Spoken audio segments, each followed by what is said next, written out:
গণভোটের রায় ও জুলাই সনদ বাস্তবায়ন দাবিতে 15 দিনের নতুন কর্মসূচি দিয়েছে 11 দলীয় জোট। এর মধ্যে রয়েছে জেলা থেকে বিভাগীয় শহরে গণমিছিল। রাজধানীতে এক বৈঠক শেষে জোটের নেতারা বলেন, জ্বালানি সংকট ও স্বাস্থ্য খাত নিয়ে সংসদে মিথ্যাচার করছে সরকার দলীয় এমপিরা।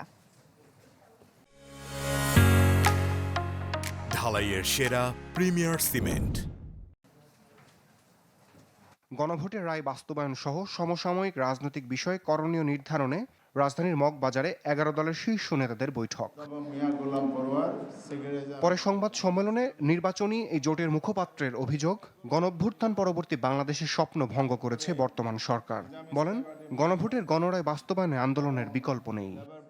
সরকার বলতেছে তারা গণভোটের জুলাই সনদের প্রতিটা অক্ষরে অক্ষরে বাস্তবায়ন করবে। আমরা দেখলাম যে তারা এই যে 30 দিনের যে বাধ্যবাধকতা জাতীয় সংসদে তারা গণভোট সহ অনেকগুলো গুরুত্বপূর্ণ সেক্টর তারা কি করলো, উপস্থাপন না করে ল্যাপস করে দিল। অর্থাৎ সরকারের বক্তব্য, প্রতিটা বক্তব্যই প্রতারণার সামিল। জামাতের এই সেক্রেটারি জেনারেলের দাবি, জ্বালানি, সার, স্বাস্থ্য খাতে জাতি সংকটে থাকলেও সরকারের বিবৃতি বাস্তবতা বিবর্জিত। অভিযোগ করেন, জনপ্রতিনিধিদের স্থানে দলীয় লোক বসিয়ে একদলীয় শাসনের দিকে যাচ্ছে সরকার, যার প্রতিবাদে 15 দিনের কর্মসূচি ঘোষণা করে 11 দল।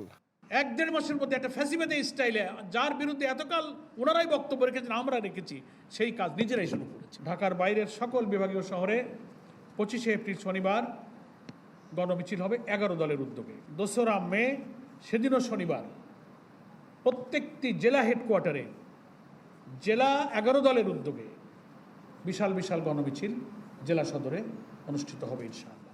হুঁশিয়ারি দেন, দমন পীড়নের দিকে এগোলে বিএনপিকেও অতীত সরকারের পরিণতি ভোগ করতে হবে। জানান, নিজেদের মতো করে নয়, সংস্কার বাস্তবায়নে ঐক্যমত্য কমিশনের সিদ্ধান্ত বাস্তবায়ন চাই বিরোধী দল।